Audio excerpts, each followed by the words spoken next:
Hello guys, কেমন আছো সবাই? আশা করি সবাই খুব ভালো আছো। অনলি জাপানিজ চ্যানেলে তোমাদের সবাইকে স্বাগত। আমরা আজকে ম্যাট্রিক্সের তৃতীয় পার্ট সম্পর্কে জানতে চলেছি, যে সিনেমাটি রিলিজ পেয়েছিল 2003 সালে এবং মোটামুটি এই সিনেমা দিয়ে ম্যাট্রিক্সের যাত্রা শেষ হয়ে গিয়েছিল দীর্ঘ 18 বছরের জন্য। মানে এই সিনেমার 18 বছর পরে আবার ম্যাট্রিক্স 4 মানে 2021 সালে তৈরি করা হয়েছিল। তবে ম্যাট্রিক্সের যে কয়টা সিনেমা আমরা আগে দেখলাম এগুলো কিন্তু মোটামুটি 2-3 বছর পর পরে এসেছে। আর এই সিনেমাটি করে হয়তো ডিরেক্টর এবং প্রডিউসাররা ভেবেছিল তারা ম্যাট্রিক্সের আর কোনো সিনেমা আনবে না। অ্যাকচুয়ালি ম্যাট্রিক্সের আগের দুটো সিনেমার মতো এই সিনেমাটি অত বেশি জনপ্রিয়তা পায়নি, তবে নামে নামে মোটামুটি 5,500 কোটি টাকা কামিয়ে গিয়েছে। তো যাই হোক, বাড়তি কোনো কথা না বলে চলো আমরা খুবই সংক্ষেপে সিনেমাটি সম্পর্কে জানি। এবং একটা ছোট্ট ব্রেক রয়েছে, তুমি ব্রেকটা করবে কি স্কিপ করবে কিভাবে আমি দেখিয়ে দিচ্ছি। এই যেভাবে যাবে হচ্ছে ডিসক্রিপশনে, ওখানে দেখতে পাচ্ছ যে ডুরাশন দেওয়া রয়েছে, তুমি করবে কি সেই ডুরাশনে ক্লিক করে মূল ভিডিওতে চলে যাবে। In villages where screens were rare, cricket was just a distant sound, so we brought the game everyone loves, from Mumbai to Delhi and beyond.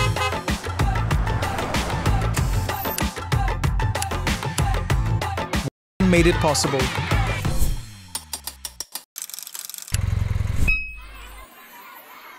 Cheers, dreams, and cricket under open skies. One game, one joy. তো break শেষে আমরা মূল ভিডিওতে চলে আসলাম। তো যারা প্রথম এবং দ্বিতীয় পর্ব মোটামুটি ভুলে গিয়েছো তাদের জন্য আবার বলছি, প্রথম পর্বে আমরা দেখেছিলাম একটা ভার্চুয়াল জগৎ রয়েছে, মানে আমরা যে জগৎটাতে বর্তমানে বসবাস করছি এটাকে বলা হয় হচ্ছে ম্যাট্রিক্স। আর ওই ভার্চুয়াল জগতে একজন ছেলেকে আমরা দেখতে পাই যার নাম হচ্ছে নিও, আর সে পেশায় ছিল একজন হ্যাকার এবং তার কাছে মনে হতো এই দুনিয়াটা বাস্তব নয়। আর এই সন্দেহ থেকেই সে মরফিয়াস নামের একটা লোকের খোঁজ করতে থাকে এবং অবশেষে নিওর দেখাও হয় এবং নিও জানতে পারে যে মরফিয়াস নিজেই বহু বছর ধরে নিওকে খুঁজছিল। আর তারপরে নিওর দেখা হয় ভার্চুয়াল জগতের একটা অ্যাসিস্ট্যান্ট স্মিথের সাথে, এজেন্ট স্মিথের সাথে। আর স্মিথের কাজ ছিল হচ্ছে মানুষের কর্মকাণ্ডের উপর নজর রাখা এবং ভার্চুয়াল দুনিয়ায় যদি কোনো গ্লিচ তৈরি হয় সেটাকে শেষ করে দেওয়া, মানে সে মেশিনদের পক্ষ হয়ে কাজ করছিল। আর দ্বিতীয় পার্টে দেখা যায় নিওর শক্তি অনেক বেড়ে গিয়েছে, তবে তার এই ক্ষমতা শুধুমাত্র ভার্চুয়াল জগতেই কিন্তু সীমাবদ্ধ ছিল না, তার এই ক্ষমতা বাস্তব জগতেও ছড়িয়ে পড়ে। মানে তার একটা সুপার পাওয়ার চলে আসে, সেটা হচ্ছে সে যে কোনো মেশিনের উপর কন্ট্রোল নিতে পারে, এই ধরনের একটা কিছু। এবং আমরা এটার প্রমাণ পাই দ্বিতীয় পার্টের লাস্টে, যখন নিও হাত দিয়ে অনেকগুলো রবট থামিয়ে দেয়, কিন্তু এটা করতে গিয়ে তার শরীর থেকে অনেক শক্তি ক্ষয় হয়ে যায় আর এই কারণে সে বর্তমানে কোমাতে রয়েছে। তো যাই হোক, এরপর থার্ড পার্ট যখন শুরু হয় আমরা দেখতে পাই নিয়ত কোমায় রয়েছে, ওর কাছে ট্রিনিটি বসে রয়েছে। আর ট্রিনিটিকে দেখেছো সে এখন কত কাবু হয়ে গিয়েছে। তো যাই হোক, তারা হ্যামার শিপে ছিল আর নিওর যেহেতু এখনো জ্ঞান ফেরেনি, তো এই জন্য মরফিয়াস এবং তার টিমের মনে হচ্ছিল হয়তো নিও এখনো ভার্চুয়াল জগতে আটকে রয়েছে। মানে আমরা তো জানি যে বডি এখানে থাকবে কিন্তু ব্রেন চলে যায় হচ্ছে ভার্চুয়াল জগতে, তো হয়তো ভার্চুয়াল জগতে ওর ব্রেন আটকে রয়েছে। তো ওরা অনেক চেষ্টা করে ভার্চুয়াল জগতে ওকে খোঁজার জন্য, কিন্তু কোথাও নিওকে খুঁজে পায় না। তবে তখন মরফিয়াস বলে আমাদের একবার নিজেদের গিয়ে নিওকে ভার্চুয়াল ওয়ার্ল্ডে খোঁজার চেষ্টা করা উচিত, হতে পারে সেখানে আমরা ওকে পেয়ে যেতে পারি, কারণ নিওই হচ্ছে একমাত্র ভরসা যে এই পুরো সিটিকে বা পুরো মানব জাতিকে বাঁচাতে পারে। আর ঠিক তখনই তার একটা ফোন কল পায়, আর ফোনটা আসে হচ্ছে ভার্চুয়াল জগতের শেরেপ নামের একজনের লোকের কাছ থেকে, যে অরাকলের বডিগার্ড। আর সে মরফিয়াসকে বলে অরাকল আপনাকে দেখা করার জন্য ডেকেছে, আপনি যত তাড়াতাড়ি সম্ভব এখানে চলে আসুন। তো এরপর দৃশ্য শিফট হয়, আমাদের দেখানো হয় নিওকে, আর হঠাৎ করে ওর চোখ খুলে যায়। বাট ও যখন চোখ খোলে ও দেখতে পায় ওর সামনে একটা ছোট্ট মেয়ে দাঁড়িয়ে রয়েছে। আর সবচেয়ে অবাক করা ব্যাপার হচ্ছে এখানে একটা ভারতীয় মেয়ে দেখানো হয়েছে যার নাম হচ্ছে সতী। তবে এই সতী সম্পর্কে সংক্ষেপে দুটো তথ্য দিই। এই সতীর অরিজিনাল নাম হচ্ছে তানভীর কে আতওয়াল এবং এই সতীর বর্তমান বয়স হচ্ছে 31 বছর। সতী এখন দেখতে এরকম হয়ে গিয়েছে। তবে ম্যাট্রিক্স 4 সিনেমায় মানে এর পরের সিনেমায় সতী হিসেবে কিন্তু আমাদের এই অরিজিনাল সতীকে না নিয়ে প্রিয়াঙ্কা চোপড়াকে নেওয়া হয়েছে সতী হিসেবে। তো যাই হোক, নিও তখন সতীর কাছে জানতে চায় আমি কোথায় রয়েছি। তখন সতী বলে তুমি একটা রেল স্টেশনে রয়েছো। তো নিও তখন পাল্টা প্রশ্ন করে আমি কি মরে গিয়েছি? সতী বলে না, আপনি মারা যাননি। আর এই রেল স্টেশনটা ভার্চুয়াল জগৎ এবং বাস্তব জগতের মাঝখানের একটা সংযোগস্থল। তো এটা শুনে নিও তো অবাক হয়ে যায় এবং নিও বলে যদি এটা ম্যাট্রিক্স না হয় তাহলে আমি কিভাবে ম্যাট্রিক্সে বা বাস্তব জীবনে পৌঁছাবো, কারণ ওখানে তো আমার বন্ধুরা রয়েছে। তো সতী তখন জানায় এখান থেকে একটা ট্রেন আসে আর সেই ট্রেনের মাধ্যমে আমাদেরকে ম্যাট্রিক্স বা ভার্চুয়াল জগতে যেতে হয়, কিন্তু সমস্যা হলো এই ট্রেনটা এখান দিয়ে তো আসবে কিন্তু আপনাকে ওই ট্রেনে উঠতে দিবে না। তো এই কথা আমি যেটা বুঝলাম, নিওর বডি রয়েছে রিয়েল লাইফে মানে পৃথিবীতে, কিন্তু ওর ব্রেনটা ডাইরেক্ট ম্যাট্রিক্সে না থেকে মনে করো ম্যাট্রিক্সের আরেকটা ফোল্ডারে রেখে দিয়েছে। মানে ক্রিয়েটর ওকে এমন একটা ফোল্ডারে রেখে দিয়েছে যেখান থেকে ও বেরোতে পারবে না, ওর ব্রেন এখানে আটকাই থাকবে, কিন্তু দুনিয়াতেও যেতে পারবে না ভার্চুয়াল জগতে, আবার রিয়েল লাইফেও যেতে পারছে না। তো যাই হোক, এরপর সিন শিফট হয় ট্রিনিটি আর মরফিয়াসের দিকে এবং তারা তখন শেরেফের সাথে অরাকলের সঙ্গে দেখা করার জন্য চলে এসেছে। আর তারা অরাকলকে একটাই প্রশ্ন করে আপনি কি জানেন নিও এখন কোথায় রয়েছে? অরাকল তখন জানায় নিও এমন একটা জায়গায় আটকে রয়েছে যেটা তোমাদের এবং আমাদের দুনিয়ার ঠিক মাঝখানে, মানে মানুষের জগৎ এবং মেশিনের জগতের মাঝামাঝি একটা জায়গা রয়েছে, সেখানে রয়েছে এবং ওই জায়গাতে নিওর ব্রেনকে বন্দী করে রাখা হয়েছে। মানে নিওর মেইন বডি তো থাকে হচ্ছে পৃথিবীতে, কিন্তু তার ব্রেনটা একটা সফটওয়্যার বা একটা আইসি হিসেবে এই ভার্চুয়াল জগতে এক্সিস্ট করে। কিন্তু মনে করো ওই সফটওয়্যারটাকে ওরা আলাদা একটা ফোল্ডারে আটকে দিয়েছে। তো নিও সেখান থেকে বের হওয়ার অনেক চেষ্টা করছে, কিন্তু বের হতে পারছে না। তো তোমাদেরই নিওকে বের করে আনতে হবে। আর এখানে দেখতেই পাচ্ছ অরাকল কিন্তু এখন আরেকজনকে দেখাচ্ছে। তো অরাকল কেন চেঞ্জ হলো এটার উত্তর তোমরা কিছুক্ষণ পরেই পেয়ে যাবে। তো এরপর দৃশ্যের শিফট হয় নিওর দিকে, যেখানে দেখা যায় সতীর বাবা মাও এখানে এসেছে। আর তারা নিওকে জানায় আমরা এক ধরনের প্রোগ্রাম, মানে ওরাও এক ধরনের সফটওয়্যার যাদের ক্রিয়েটর তৈরি করেছে ভার্চুয়াল জগতে সাধারণ জীবনযাপনের জন্য, এবং আমরা আমাদের জীবনযাপন করেছি, আমাদের দায়িত্ব শেষ হয়ে গিয়েছে। আর আমরাও জানি আমরা আসলে মানুষ নয়, আমাদের কাজ শেষ হলে আমাদের প্রোগ্রামকে ডিলিট করে দেওয়া হবে বা মুছে ফেলা হবে। কিন্তু এই ছোট্ট মেয়েটিকে আমরা অনেক ভালোবেসে ফেলেছি। তো আমি তাই চাই না যে মেশিনেরা ওর প্রোগ্রামটাও ডিলিট করে দিক বা ওকে মেরে ফেলুক। আর এই কারণে আমরা মেয়েটিকে বাঁচাতে চাই। আর এই জন্য আমরা মেরোভিনজিয়ানের সাথে একটা চুক্তি করেছি। মেরোভিনজিয়ানের কথা মনে আছে ম্যাট্রিক্স 2 সিনেমাতে ওই যে যার কাছে চাবিওয়ালা আটকা ছিল। তো যাই হোক, ওই মেরোভিনজিয়ান্সের কাছে মূলত এই রেল স্টেশনের নিয়ন্ত্রণ রয়েছে, এবং এই রেল স্টেশনের যে ট্রেনম্যান সে শুধু মেরোভিনজিয়ানের কথা শুনে। তো যাই হোক, এরপর আমরা ট্রেনম্যানকে দেখতে পাই। ওরা দেখলে তো অন্যরকম লাগছে। তো ওর কাছে ট্রিনিটি আর মরফিয়াস পৌঁছে যায়। তো ট্রেনম্যান যখন দেখে ওরা আসছে, তখন ট্রেনম্যান মনে করে এখান থেকে পালানোটাই বেটার। আর তার হাতে একটা ঘড়ি ছিল, সেটা সে বারবার দেখে। আর তারপর অন্য একটা ট্রেনের সাহায্যে ওই জায়গা থেকে পালিয়ে যায়। আর তারপর সোজা সে ওই স্টেশনে গিয়ে পৌঁছায় যেখানে আগে থেকে 4 জন অপেক্ষা করছিল ট্রেনম্যানের জন্য। তো গেট খুলতে সবাই ভেতরে ঢুকে পড়ে। আর নিও তখন যাওয়ার চেষ্টা করে, কিন্তু ট্রেনম্যান ওকে থামিয়ে দেয় এবং বলে তুমি এর আগে আর যেতে পারবে না। অ্যাকচুয়ালি মেরোভিনজিয়ান ট্রেনম্যানকে নির্দেশ দিয়েছিল নিও যেন ট্রেনে না উঠতে পারে। আর আমরা যেটা বুঝলাম এখানে সেটা হচ্ছে নিওর পাওয়ার হয়তো এই ফোল্ডারে কাজ করে না বা এই জায়গাটিতে কাজ করে না। এবং আমরা এখানে আরেকটা জিনিস দেখতে পাই, নিও এখান থেকে বারবার বেরোনোর চেষ্টা করে, কিন্তু বারবার একই জায়গাতে চলে আসে। তো এর মানে হচ্ছে এই জায়গাটিকে এমন ভাবে তৈরি করা হয়েছে, এটা একটা লুপের মতো, তুমি ঘুরে ফিরে একই জায়গায় চলে আসবে, কখনো এখান থেকে বেরোতে পারবে না। তো যাই হোক, এদিকে মরফিয়াস এবং তার সাথীরা পরিকল্পনা করে তারা মেরোভিনজিয়ানের সাথে কথা বলবে, দেখা করবে। আর তারপর আমরা দেখি যে মেরোভিনজিয়ানের আস্তানার দৃশ্য, এবং ওইখানে সে কড়া নিরাপত্তায় থাকে, সবসময় মার্টিতেই থাকে। আর ঠিক তখনই মরফিয়াস সেখানে পৌঁছে যায় এবং ট্রিনিটি মেরোভিনজিয়ানকে গান পয়েন্টে নিয়ে বলে তুমি নিওকে আবারও ভার্চুয়াল ওয়ার্ল্ডে, মানে এই দুনিয়াতে নিয়ে আসো, আর তুমি যদি এটা না করো আমি তোমাকে এখানেই মেরে ফেলবো। আর ওখানে কিন্তু মেরোভিনজিয়ান্সেরও গার্ডরা দাঁড়িয়ে ছিল, তারাও বন্দুক তাক করে রেখেছিল। বাট ট্রিনিটি বলে দেখো আমি মরে যাবো, এতে আমার কোনো সমস্যা নেই, কিন্তু তুমি জানো না আমার রাগ কতটা ভয়ঙ্কর, তুমি যদি আমার কথা না শোনো তাহলে আমি তো মরবই, তোমাকে মেরে মরবো। আর এই ধরনের মানুষকে কিন্তু সবাই ভয় পায় যে নিজের জানের পরোয়া করে না। তো এই কারণে মেরোভিনজিয়ান করে কি ভয়ে ট্রেনম্যানকে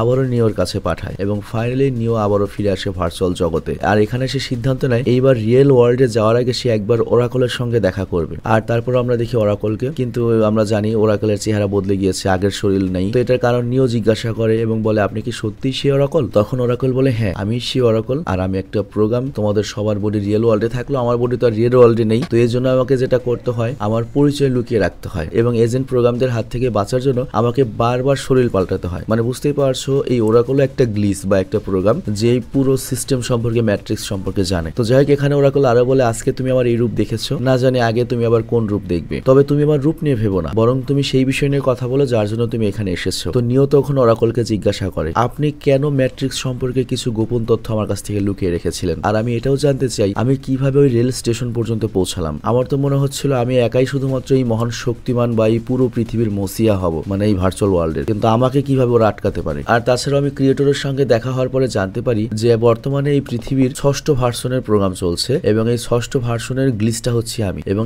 এর আগেও 5 বার পৃথিবী তৈরি হয়েছিল এবং 5 বার এরকম গ্লিচ তৈরি হয়েছিল। আর আমার মতো গ্লিচ তৈরি হওয়ার পরে এই ম্যাট্রিক্স বা ভার্চুয়াল জগৎ ভেঙে নতুন করে আবার প্রোগ্রামিং করা হতো। তো এটা শুনে ওরাকল বলে দেখো প্রতিবারই তোমার মতো যারা মহান শক্তিমান গ্লিচ তৈরি হয়েছিল তারা শুধুমাত্র নিজেদের সিদ্ধান্ত নিয়েছিল যে তার রাজত্ব লাগবে, কিন্তু তুমি ভিন্নভাবে চিন্তা করেছিলে, তুমি ট্রিনিটিকে বাঁচাতে চেয়েছিলে, আর এই কারণে সেই চক্রটা ভেঙে গিয়েছে যেটা এত বছর রিপিট হতে থাকতো। আর এই কারণেই না তুমি ভার্চুয়াল জগতে গিয়েছিলে না বাস্তব জগতে। আর তুমি যদি 23 জন পুরুষ আর 7 জন মেয়ে নিতে তাহলে 6 নম্বর মায়াজাল শেষ হয়ে যেত এবং নতুন একটা ম্যাট্রিক্স তৈরি হয়ে যেত, এবং ওই আগের লুপে আবার চলতে থাকতো। কিন্তু তুমি এই লুপ ভেঙে মানুষের মধ্যে নতুন একটা আশার আলো জাগিয়েছো। তবে এখন বর্তমানে সবচেয়ে বড় সমস্যা হচ্ছে এজেন্ট স্মিথ, কারণ এজেন্ট স্মিথও একটা গ্লিচ হয়ে গিয়েছে, তার ভেতরে তোমার পাওয়ার চলে এসেছে এবং সে ভার্চুয়াল জগতে বহু মানুষকে তার নিজের মতো একদম হুবহু কপি করে ফেলেছে, আর তাকে একমাত্র তুমিই থামাতে পারো নিও। আর তুমি যদি ভুল সিদ্ধান্ত নাও তাহলে এজেন্ট স্মিথ এই পুরো ভার্চুয়াল জগতে রাজত্ব করে ফেলবে, পুরো ভার্চুয়াল জগৎ ধ্বংস করে ফেলবে, আবার একই সঙ্গে ওইদিকে মেশিনরা রিয়েল ওয়ার্ল্ড ধ্বংস করে ফেলবে। তো দুই জগতেরই ভবিষ্যৎ এখন তোমার হাতে। তো এইসব কথা শুনে নিও চলে যায়। আর এইদিকে অরাকলের ভবিষ্যৎ দেখার তো ক্ষমতা ছিল, সে জানতো কিছুক্ষণ পরেই নিওকে খুঁজতে এখানে এজেন্ট স্মিথ চলে আসবে, এবং আমরা এখানে এজেন্ট স্মিথ এবং তার অনেক ডুপ্লিকেটকে দেখতে পাই। তো এজেন্ট স্মিথ তখন অরাকলকে জিজ্ঞাসা জিজ্ঞাসা করে তোমার তো ভবিষ্যৎ দেখার ক্ষমতা রয়েছে, তাহলে তুমি এখান থেকে পালালে না কেন? আর তুমি তো জানতেই যে আমরা এসে তোমাকে প্রাণে মেরে ফেলবো। বাট অরাকল তখন বলে দেখো সব জিনিসের একটা সময় রয়েছে, হতে পারে এই সময়টা আমার নয়, আর হয়তো আমার কাজ শেষ হয়ে গিয়েছে। মানে এখানে অরাকল ইনডাইরেক্টলি বলছে যে আমাকে এখন মেরে ফেলার কোনো সমস্যা নেই, আমার কাজ শেষ। আর এরপর দৃশ্য শিফট হয় জায়ান্ট সিটিতে কমান্ডার জেড এর দিকে, যেটা আর কি আমাদের পৃথিবী, রিয়েল পৃথিবী। আর সে জানতে পেরে গিয়েছিল যে তাদের হাতে আর মাত্র 12 ঘন্টার সময় রয়েছে এবং এরই মধ্যে ওই মেশিনরা জায়ান্ট সিটিতে অ্যাটাক করবে। তো এই জন্য তারা পুরো দল নিয়ে সেই মেশিনের বিরুদ্ধে যুদ্ধের পরিকল্পনা করতে থাকে। কিন্তু ঠিক তখনই নিও সেখানে এসে কমান্ডার জেডকে বলে আমার একটা স্পেসশিপ লাগবে। তো কমান্ডার ওকে এটা দিতে মানা করে দেয়, বলে যুদ্ধ শুরু হতে যাচ্ছে, আমাদের হাতে খুব বেশি স্পেসশিপও নেই, সৈনিকও নেই, তো আমাদেরই তো শিপের শর্ট রয়েছে, আর উল্টো তোমাকে এখন আমাদের সাথে দরকার। বাট নিও তখন বলে দেখো এই মেশিনরা যদি এখানে হামলা করে তোমাদের কোনো অস্তিত্বই থাকবে না, তারা পুরো জায়ান্ট সিটিকে শেষ করে দেবে, কিন্তু আমার কাছে এখনো মেশিনদের থামানোর সুযোগ রয়েছে। কিন্তু কমান্ডার জেড ওর কথা মানে না। তবে মরফিয়াসের বিশ্বাস ছিল নিওর উপর, তো সেজন্য সে করে কি মরফিয়াসকে তার স্পেসশিপটা দিয়ে দেয় মেশিনদের এলাকায় যাওয়ার জন্য। তো যাই হোক এখানে সবাই জানতো মেশিনদের বিরুদ্ধে একা একজন মানুষ কোনোভাবেই জিততে পারবে না, আর নিও ওখানে যাচ্ছে এর মানে হচ্ছে সে করতে যাচ্ছে। কিন্তু নিওর বিশ্বাস ছিল সে মেশিনদের সাথে কথা বলে, মানে মেশিনদের সাথে চুক্তি করে এই হামলাটা বন্ধ করতে পারবে। আর তখন ট্রিনিটি জিদ করে তোমাকে আমি একা যেতে দেবো না, মরলে একসাথে মরবো। আর এরপর আমরা সেই মানুষটা দেখি যাকে আমরা পার্ট 2 লাস্টে দেখেছিলাম, যে যার ভেতর আর কি এজেন্ট স্মিথের কোডিং ঢুকে পড়েছে, মানে দেহটা ওর ঠিকই কিন্তু ঢুকেছে ওর শরীরে এজেন্ট স্মিথ। তো করে কি ওই শিপেই ছিল এবং একটা জায়গায় লুকিয়ে বসে পড়ে। আবার এইদিকে ট্রিনিটির খুব বিশ্বাস ছিল নিওর ওপর, যে নিও যেটা করছে ঠিক করছে। তো রাস্তায় ওরা যখন মেশিনের এলাকার দিকে যাচ্ছিল তখনই সেই লুকিয়ে থাকা লোকটি বাইরে বেরিয়ে আসে এবং ওদের দুজনের উপর হামলা করে দেয়। আর সে ট্রিনিটির গলায় চাকু ধরে এবং নিওকে পিছু হটতে বলে। ট্রিনিটি করে কি ওকে হটিয়ে দেয়, কিন্তু ওই লোকটি অনেক চালাক ছিল, সে সুযোগ পেয়ে করে কি কারেন্টের দুটো বড় বড় কেবল নিওর চোখে ঢুকিয়ে দেয়। আর এতে চিন্তা করো ভাই, এত সুন্দর পুলারা, নিওর চোখ দুইটা নষ্ট হয়ে যায়, নিও নগদ অন্ধ হয়ে যায়। কিন্তু নিওর ভেতরে অলরেডি কিছু সুপার পাওয়ার চলে এসেছে, সে রিয়েল ওয়ার্ল্ডেও কোডিং বা মেশিন আলাদাভাবে দেখতে পাচ্ছিল। আর এই লোকটার ভেতরে যেহেতু এজেন্ট স্মিথ রয়েছে, মানে ভার্চুয়াল ওয়ার্ল্ড থেকে এখানে এসেছিল, তো এই কারণে নিও তার ইন্টারনাল সেন্সর ইউজ করে ওকে ডিটেক্ট করে শেষ করে দেয়। মানে রিয়েল ওয়ার্ল্ডে এজেন্ট স্মিথ খুবই দুর্বল আর কি। তো যাই হোক নিওর কাছে এখন তো চোখ ছিল না, তো এই কারণে সে শুধুমাত্র সিটে বসে যায় আর ট্রিনিটি শিপটা অপারেট করতে থাকে। আর এগিয়ে যেতে যেতে তারা দেখতে পায় অনেকগুলো মেশিন ওদের দিকে এগিয়ে আসছে। আর তারপর সিন শিফট হয় জায়ান্ট সিটিতে, যেখানে 12 ঘন্টা এখন শেষ হয়ে গিয়েছে এবং মেশিনগুলো জায়ান্ট সিটির মজবুত দেয়ালে ছিদ্র করে ভেতরে আসছিল। আর ওদের থামাতে জায়ান্ট সিটির অনেক সোলজার নিজেদের মধ্যে মনে করো যে মেকানিক্যাল শুটে বসে পড়ে শুট করছিল। মানে এটা হলিউডের খুবই কমন একটা মেশিন আর কি, যে একটা রোবটের মধ্যে মানুষ বসে পড়বে তারপর গুলি করবে। তো যাই হোক এখানে আমরা দেখতে পাই মেশিন এবং মানুষের মধ্যে মারাত্মক যুদ্ধ হচ্ছিল, কিন্তু মেশিনের পরিমাণ অনেক বেশি ছিল, দেখতেই পাচ্ছ একেবারে টাকি মাছের পোনার মতো। তবে তারপরেও জায়ান্ট সিটির লোকজন ওই মেশিনগুলোর সাথে ভালোই টক্কর দিয়ে ওদের মোকাবেলা করে, কিন্তু মনে হয় না বেশিক্ষণ টিকতে পারবে। আর এরপর সিন শিফট হয় নিওর দিকে, যেখানে আমরা দেখতে পাই অনেকগুলো মেশিন তখন তাদের সামনে চলে এসেছে। আর তাদেরকে সামনে থেকে সরানোর জন্য নিও তার হাত সামনের দিকে তুলে ধরে। এবং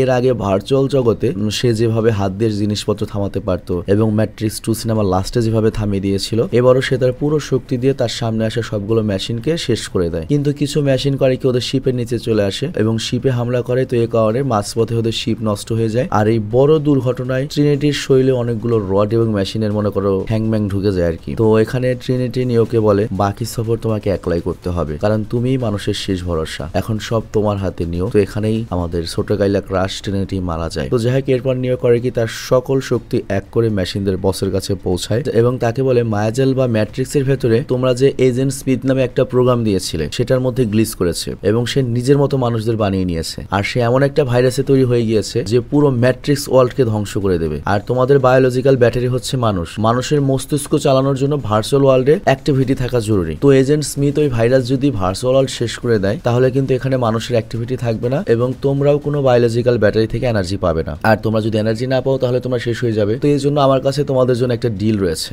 আমি তোমাদের হয়ে ম্যাট্রিক্সে যাব এবং ওই এজেন্ট স্মিথ ওই ভাইরাসকে আটকাবো, কিন্তু বিনিময়ে আমি একটা জিনিস চাই, এই পৃথিবীতে তোমার মেশিনদের তুমি ফেরত নিয়ে আসবে যাতে তারা আমাদের মানুষ ভাইদের না মারে। তো এখানে বুঝতেই পারছো এই এআই যে বিপদে পড়েছে, ওরা ব্যাটারি চার্জ পায় হচ্ছে ভার্চুয়াল ওয়ার্ল্ড বা ম্যাট্রিক্সে যদি মানুষের অ্যাক্টিভিটিস থাকে তাহলে এই বর্তমান দুনিয়াতে যাদেরকে আটকে রেখেছে আর কি তাদের শরীর থেকে ওরা বিদ্যুৎ পায় বা পাওয়ার পায়। কিন্তু ওই ভার্চুয়াল জগতে আবার তোমার এখন ওই এজেন্ট স্মিথ এমন একটা ভাইরাস হয়ে গিয়েছে, সে পুরো ভার্চুয়াল জগতের গড হয়ে গিয়েছে, ইভেন তার বর্তমান দুনিয়াতে আসারও ক্ষমতা রয়েছে। তো বুঝতেই পারছো এজেন্ট স্মিথ প্রোগ্রাম থেকে ডাইরেক্ট মনে করো মানুষের পুরো দুই দুনিয়ায় দখল করার চিন্তা করছে। চিন্তা করো পার্টটা কি। তো এআই এরও কিন্তু এখন আমাদের নিওর হেল্প দরকার। তো এআই ওর সাথে চুক্তিতে আসে এবং তারপর নিওকে ভার্চুয়াল ওয়ার্ল্ডে পৌঁছানোর কানেক্টিং মেশিনের সাথে যুক্ত করে দেয়। মানে যে মেশিনের সাথে নিওর ব্রেন আর কি ভার্চুয়াল ওয়ার্ল্ডে যাবে বা নিওর প্রোগ্রামটা ভার্চুয়াল ওয়ার্ল্ডে যাবে। তো এরপর নিও যখন ভার্চুয়াল ওয়ার্ল্ডে পৌঁছায় তখন দেখা যায় হাজার হাজার এজেন্ট স্মিথকে। আর তারপর নিওর সামনে অরিজিনাল এজেন্ট স্মিথ আসে এবং এখানে অরিজিনাল এজেন্ট স্মিথ অনেক শক্তিশালী হয়ে গিয়েছে, তার অনেক মনে করো কনফিডেন্স হয়ে গিয়েছে। সে এখানে ডাইরেক্ট 1 ভার্সেস 1 ফাইট কম্ব্যাটের